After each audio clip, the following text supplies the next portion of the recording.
Doctor साहब, एक party दो बयानियों के साथ तो नहीं चल सकती। अब जो बयानिए में तब्दीली की पॉलिसी है, ये क्या किसी दबाव का नतीजा है? देखिए, पहली बात तो जहन में ये रखिए कि चाहे वो पहला बयानिया था जो नवाज शरीफ साहब ने दिया, हम इसको ये कर देंगे, उनको वो कर देंगे, या अब एक कॉन्सिलिएटरी किस्म का बयानिया कि हम मिल के चलेंगे, बयानिया कोई भी हो, इसका आवाम के मसाइल से कोई ताल्लुक़ नहीं है। अच्छा, इससे अवाम को क्या हासिल है? यानी ये बड़े पाकिस्तान की बदकिस्मती हमारी ये है कि पाकिस्तान की पॉलिटिक्स का ग्राउंड पे जो लोगों के मसाइल हैं उनसे कोई ताल्लुक़ नहीं है। उस पार्टी को बैन कर दो, उसको पकड़ लो, उसके खिलाफ मुकदमे बना दो, ये बयानिया कर दो, वो बयानिया कर दो, इलेक्शन होगा नहीं होगा, जनवरी में हो सकता है कि नहीं हो सकता। इनमें से अवाम को क्या मिलेगा? कभी ये कोई हमें फार्मूला, अगर कोई नया फार्मूला इन्होंने बनाया है, हमें ये बताएं ना कि ये जो प्राइस हाइक है, ये जो इन्फ्लेशन है, ये जो एक ही चीज़ पाकिस्तान की मार्केट में मुख्तलिफ प्राइसेस में मिलती है, जब चाहे चीनी की कीमत बढ़ जाती है, जब चाहे आटे की कीमत बढ़ जाती है, जब चाहे चावल की कीमत बढ़ जाती है, इसकी जिम्मेदारी किस पे है? हुकूमतों को कोई जिम्मेदारी है? मसलन ये है कि केयर टेकर गवर्नमेंट छापे मार रही हैं, अस्पतालों को पकड़ रही हैं, अमलों को डिसमिस, अमले को सस्पेंड कर रही हैं। वो ये छापे आड़तियों पे क्यों नहीं मारते? ये उन मिडिल मैन पे क्यों नहीं मारते? जो मार्केट फोर्सेस हैं उन पे क्यों नहीं छापे मारते? कि दुकानदार एक प्राइस बढ़ा देता है, वो कहता है जहां से मिलता है आप जाके ले लें। तो ये चीज़ें हैं। अच्छा, जहां तक ये बयानिया का ताल्लुक है, देखिए नवाज शरीफ की पॉलिटिक्स में ये आपको ये चीज़, दोनों चीज़ें नज़र आती हैं। कॉन्ट्रडिक्शन भी कह सकते हैं आप, लेकिन मैं कॉन्ट्रडिक्शन का लफ्ज़ इस्तेमाल नहीं करता। पॉलिटिक्स में ये चीज़ें होती हैं। देखिए, एक तरफ वक्तन फवक्तन वो हार्ड लाइन देते हैं, नारे लगाते हैं। Exactly. अप्रैल 1993 में उन्होंने कहा था मैं डिक्टेशन नहीं लूँगा, लेकिन अल्टीमेटली ली ना डिक्टेशन जो है जुलाई के अंदर।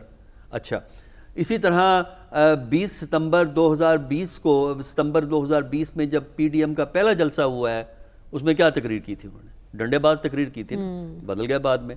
अब भी उन्होंने ये कहा और उसके बाद अब उन्होंने बदल गए, क्योंकि बात यह है कि पाकिस्तान जो वो पहला इनका बयानिया है वो पाकिस्तान की मौजूदा पॉलिटिक्स के फ्रेमवर्क में फिट नहीं करता। नहीं होता, ठीक जो इस वक्त ग्राउंड रियलिटी है पॉलिटिक्स की, एक पार्टी ने लड़ने की कोशिश की है जिसका नतीजा हम देख रहे हैं, जो हाल उस पार्टी का हो रहा है जो है। और अब अगर उसी रास्ते पे ये चलेंगे तो ये ठीक है कि वो कामयाबी नहीं होगी। कामयाबी रिकंसिलिएशन से है। और इनका एवरेज अगर निकाली जाए PMLN की, तो PMLN जो है लड़ाई नहीं करती, रिकंसिलिएशन करती है, क्योंकि बुनियादी तौर पे बिजनेसमैन है। वो तंग आमद बजंग आमद तो अलग बात है।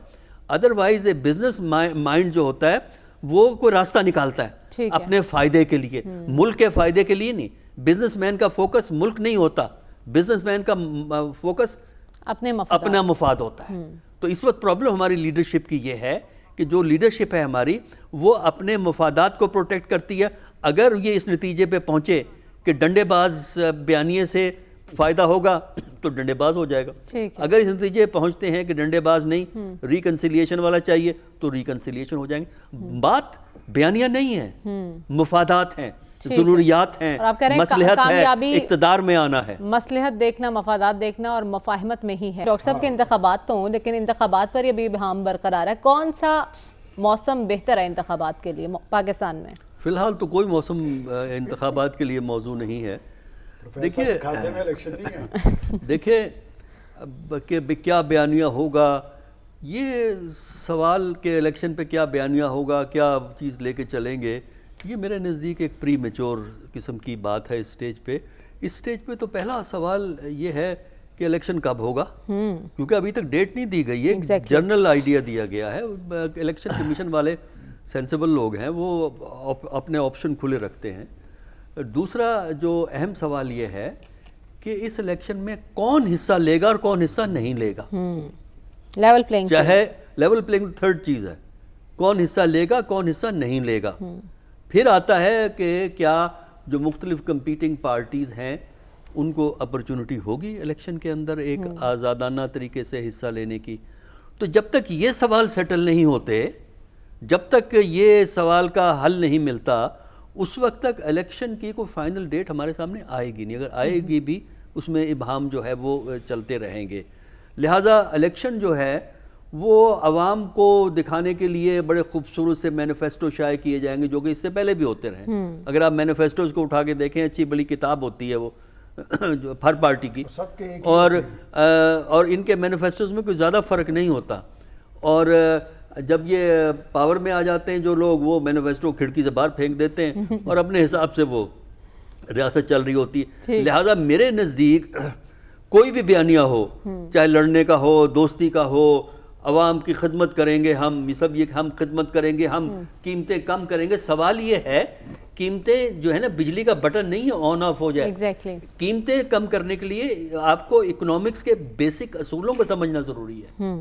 इसका मतलब यह है कि आपको इकोनॉमिस्ट की जो प्रोफेशनल लोग, इंडिपेंडेंट प्रोफेशनल इकोनॉमिस्ट है, उनकी बात सुननी पड़ेगी। लेकिन वो अगर बात सुनेंगे तो आपके सियासी एजेंडे पूरे नहीं होंगे। तो लिहाजा मेरा नहीं ख्याल कि इस इलेक्शन में कोई ऐसी कोई नई चीज आएगी। वही पुराना रोना, वही पुराना किस्सा, वही इंतखाबी नारे होंगे, वही सियासी जमातें, गरीब आदमी रोएगा, चेहरे होंगे, गरीब रो रहा होगा। डॉक्टर साहब, पहले कहा जाता था कि पेट्रोल की कीमत बढ़ती है तो उसका असर अशिया ज़रूरिया पर भी होता है, लेकिन जहां हम देख रहे हैं कि पेट्रोल तो सस्ता हुआ है लेकिन बिजली महंगी, गैस महंगी, अशिया ज़रूरिया वैसी की वैसी महंगी, उन पर कोई असर नहीं पड़ा। इसकी क्या वजह है?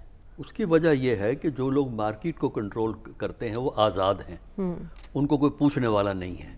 क्योंकि ये मार्केट को कंट्रोल करने वाली फोर्सेस जो होती हैं वो प्राइसेस को आगे पीछे करती हैं, और हुकूमत का ये मसला नहीं है।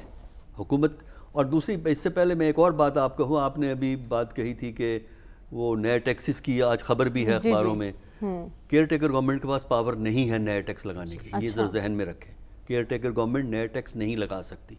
पुरानों को चला सकती है लेकिन नए टैक्स नहीं वो लगा सकती, उसकी उनकी पावर नहीं है। ये टैक्स जो होता है वो असेंबली से अप्रूव होता है, यहाँ वो ऑर्डिनेंस इशू करना पड़ेगा, और ये पावर उनकी नहीं है। खैर छोड़िए इस बात को, आजकल हमारी केयर टेकर गवर्नमेंट बहुत कुछ कर रही है।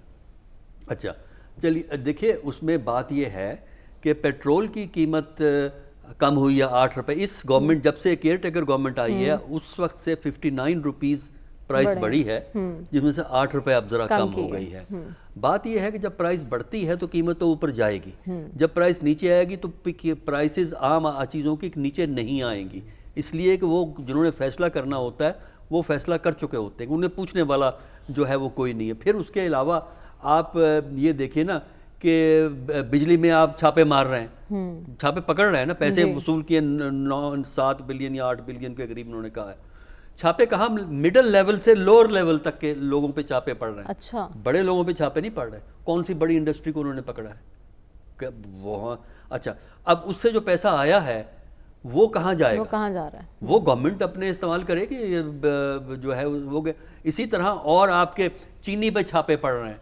इस वक्त चीनी जो है वो थोड़ी सी प्राइस कम तो हुई है, लेकिन अब भी प्राइस आम दुकान जो है 180 पे बेच रहा है, अगरचे सरकारी निरख 163 160 इस तरह कुछ चल रहा है। तो ये चीजें उस वक्त तक नहीं कम हो, प्राइसेस उस वक्त तक कम नहीं होती जब तक हुकूमत वक्त और इनको कॉन्शियस स्टेप्स नहीं लेती, और ये काम हुकूमत को डिस्ट्रिक्ट एडमिनिस्ट्रेशन के जरिए करना चाहिए। ये मसला गवर्नेंस का मसला है, प्राइसेस का बढ़ना और कम होना जो है वो है गवर्नेंस का मसला। निगरान कंट्रोल कर सकते हैं इस पर? बिल्कुल कर सकते हैं। निगरान, ये जो ब्यूरोक्रेसी रखी हुई है, डिस्ट्रिक्ट लेवल की जो ब्यूरोक्रेसी है वो है, देखिए इसमें चीफ मिनिस्टर को अपने फाइनेंस मिनिस्टर के जरिए, और वो मिनिस्ट्रियां जो कि बिजनेसमैन को डील करती हैं, इंडस्ट्री है, वो लोग जो कि चेंबर ऑफ कॉमर्स को डील करते हैं, उन लोगों को चाहिए कि उनके जरिए वो इन आड़तियें और मार्केट फोर्सेस और सप्लायर्स जो होते हैं वो उनसे कंसल्टेशन करके कीमतों को कम कराएं। अगर उनको खुली छुट्टी दी जिस तरह की दी गई है तो प्राइसेस, आप पेट्रोल को 50 रुपए नीचे कर दीजिए, प्राइस गुड्स की और प्रोडक्ट्स की कम नहीं होगी। ठीक है।